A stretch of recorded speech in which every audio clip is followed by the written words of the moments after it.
Kilala ni Marcos at saka ng asawa niya yung mga kartel na yan. Puro lang mayaman ang ano niya sa mga mahirap. Lalo naging mahirap ah. Ako hinala ko lang na ang mga kartel ay kilala, lalong-lalo na ng asawa ni Marcos. Kung bibigyan niyo po ng score ang ating Pangulong Bongbong Marcos from 0 to 10 sa kanyang panunungkulan, nakamahigit 1 taon na po siya, ano po kayong score ang pwede mong ibigay? 5. Kasi para mong wala nangyayari. Puro lang mayaman ang ano niya sa mga mahirap. Lalo naging mahirap ah. Ano niyo pong nais niyo iparating sa kanya? Pangulo! Oh, yan po. Yun na. Ano naman huwag nga kailangan makontrol na yung mga bilihin para lalong kaya-kaya bilhin ng mga masa. Hindi kayo puro mayaman na kaskasuhin. Nakikita ko ngayon, puro lang mayaman ang kiaskaso hindi naman mga mahirap eh. Okay po, okay po. So yun po yung nakikita ninyo. Oo, kailangan Bumaba. pantay-pantay. Okay po. So 5 lang. 5 lang. Bakit Kasi po kaya? nagsisimula pa lang naman, hindi pa naman totally nakikita yung kanyang mga effort para mapaganda ang ating bansa. Siguro ako ngayon, 7. 7. Bakit po kaya 7, ate? Hirap eh. Hirap ng buhay ngayon, lahat malang bilihin. Kaya po, ano po mabibigay niyo score? 5 lang, mahal 5 bigas lang. Ang mahal ang bigas. Mahal ang bigas, kaya 5 lang. Sa, Po, yung sa akin 5. 5. Bakit po kaya 5, daddy? Marunong naman siya, magaling, pero nakikita mo naman yung sabi, wala na yung inflation, pero sa tingin ko, lalo lang tumataas yung inflation dahil ultimo yung kilo ng saging dito sa Ito po, amin ay ayan po. 35 ang kilo. 35 ang kilo. Oo. So, yung rating niyo po, based po dun sa 1 to 10. bilihin natin. Ay 5 lang siya. 5 lang. Umaasa po ba kayo na may improve pa? Sa tingin ko lahat ng mahirap, lahat ng Pilipino umaasa na na bumaba yung bilihin, yun ang pinaka-importante. Ate, anong score mo? Sa akin, nasa nasa 10. Ate, sa ngayon? Gusto ko siya. Sa 10, kasi gusto niyo siya. Hindi po, hindi dahil Hindi, sa gusto mo siya. Hindi, kasi naman ako sa panahon talaga ngayon, kahit naman siguro sino ang maging presidente, kasi gano'n naman ang nangyayari lagi. Kung sino ang nakaupo, pag tumaas yung presyo, isisi sa presidente, di ba? Dapat, talagang lagi yan nangyayari ng gano'n. Dapat, nandun din yung pag-unawa. Kasi hindi naman yung ginusto rin ng presidente na tumaas ang presyo. Nangyayari lang na yung mga negosyante, itinatago nila yung mga bigas. So, parang sinasabi niyo yung negosyante, Parang ganon. Kasi, di ba may maraming nahuli na may mga smugglers daw po. Oh, yun, di ba? Yung mga ganon. Okay. Kaya yun, kaya naging ganon ang bigas ngayon. Okay. Yun ang tingin ko, ha. Ano po? Kilala ni Marcos at saka ng asawa niya yung mga kartel na yan. Mga kasosyo niya yan. Okay po. So, Malamang, sa akin lang ha. Yung sa akin lang, ako hinala ko lang na ang mga kartel ay kilala. lalong-lalo na ng asawa ni Marcos. Mga negosyante, So, mga negosyante ay kilala nila. kilala nila. Imposible hindi kilala. Okay po. Sumama po ba kayo sa ating mga kalis ay mga rally? Yung galing doon sa Commonwealth hanggang tapos doon sa Ano ba Lalo po. Sumama kami sa may mga bus. doon sa Bulacan, Pinuntahan natin. doon sa Malolos, ay Sa convention po. Giginto. Yung huling-huling ano niya. Sa Quezon City po? Ay, doon. Hindi doon sa may anong tawag doon? Manila Bay. Sa may Manila Bay. Nandun kami.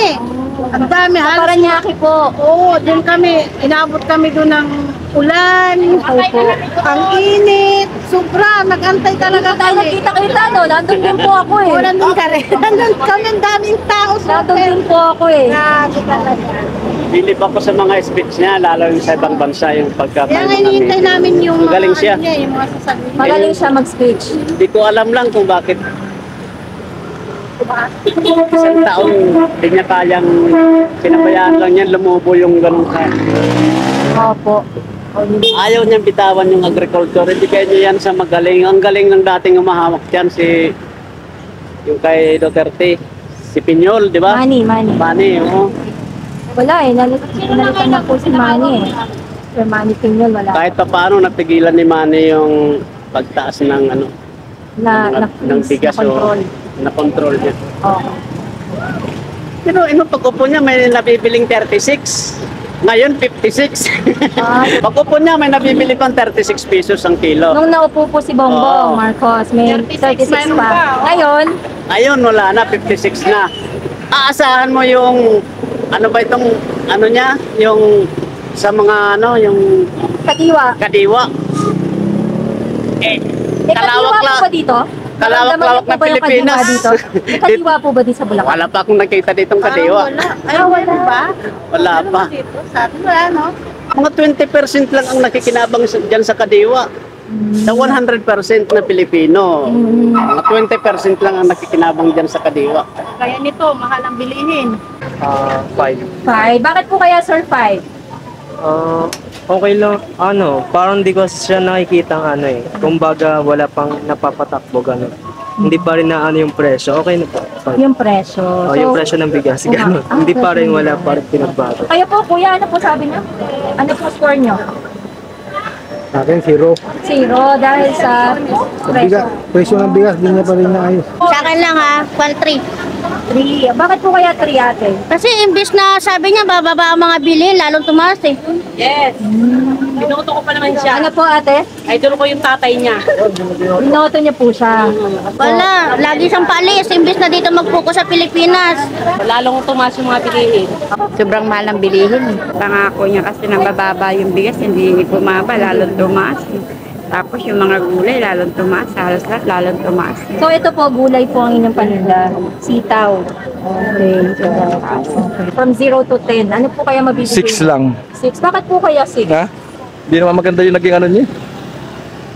Yung kanyang ibang mga naging trabaho. Okay po. Daming korupsyon pa rin. Bongbong.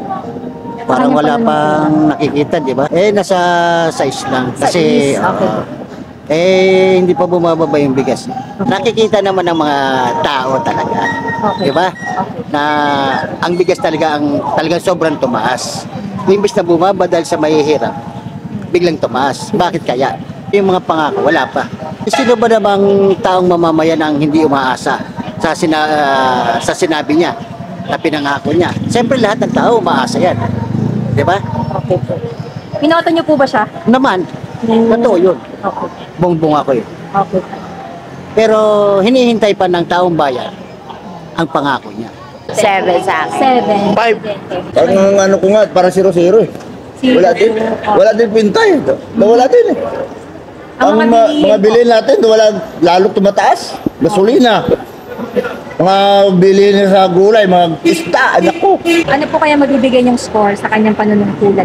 Mga 6. 6. Bakit po kaya 6? Parang wala namang nangyayari, wala namang nagagawa eh. Yung pangako niya na 20 pesos na bigas, 1 kilo, 20 ang 1/4. 5 lang. Ano po kaya ang ibibigay niyong score sa Oh my God. panunungkulan? 5 lang. 5 lang. Lalong tumaas ang bilihin, bumaba ang sahod, parang walang masyadong improvement. Tumaas kasi ang taas ng bilihin ngayon yun ang problema natin ngayon Lalo yung bigas. Magkano na po ba ang huling kilo ng bigas na bilhin mo? 60? 60? Oo, meron ng 60. Yung parang, yun na yung masarap 60. So ano po gusto niyo iparating sa ating Pangulo? Yun lang po, para sa mga kababayan natin mahihirap. Ibaba. Ibaba yung presyo. Kumbaga kahit naman hindi ibaba, kumbaga meron tayong maanuhan kami. Oo, maambunan kami ng mga iba. Kasi yung iba, may binibigyan sila di ba? Dito sa amin, hindi nakakaabot May kadiwa po ba dito sa Bulacan? Meron. Saan po yun? Sa ano pa? Malayo, saan nga yun, Ate Beth, Malolos? Wala mong kadiwa dito sa... Ditong malapit po wala.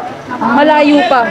Pero Layo pa na. nakabili kayo doon. Hindi, kasi ang layo Pamasahe pa lang namin, tsaka oras pa lang. Hindi na namin So hindi ko kakayanin. talaga ramdam yon yung kadiwa. Akala ko kasi marami pong kadiwa center. Malayo Saan ba yung kadiwa? Tapang palay po ba yan? Parang ganun. Oo, parang gano'n.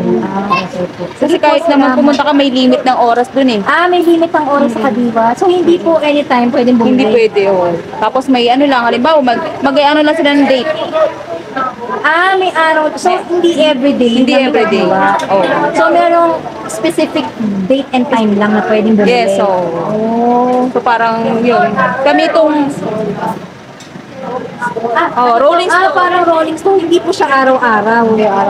So, may oras. Meron din po. Walang rolling store sa iba, Wala. meron. Okay, sige po. Para makakita ko pero around Quezon City. So, hindi pa nakaabot dito sa Bulacan. Hindi namin alam. Hindi namin na-try. Pero kung i-rate niyo si Pangulong Bongbong sa kanyang panunungkulan na kay isang taon na po siya Ano po kayang rating niyo from 0 to 10? Siguro sa economy, mga nangyayari ngayon. 5 days. 5, gaya ni ate. Bakit po kaya 5? Yung bigas nga ang mahal. Pero hindi ko naman na-expect na bibigyan niya ng 20 pesos yung bigas. Pero ine-expect ko, yung mga kapitalista, siyempre kilala naman niya yung lahat ng mga kapitalista, yung mga malalaking tao. So, push naman nila na bigyan ng maging makatao.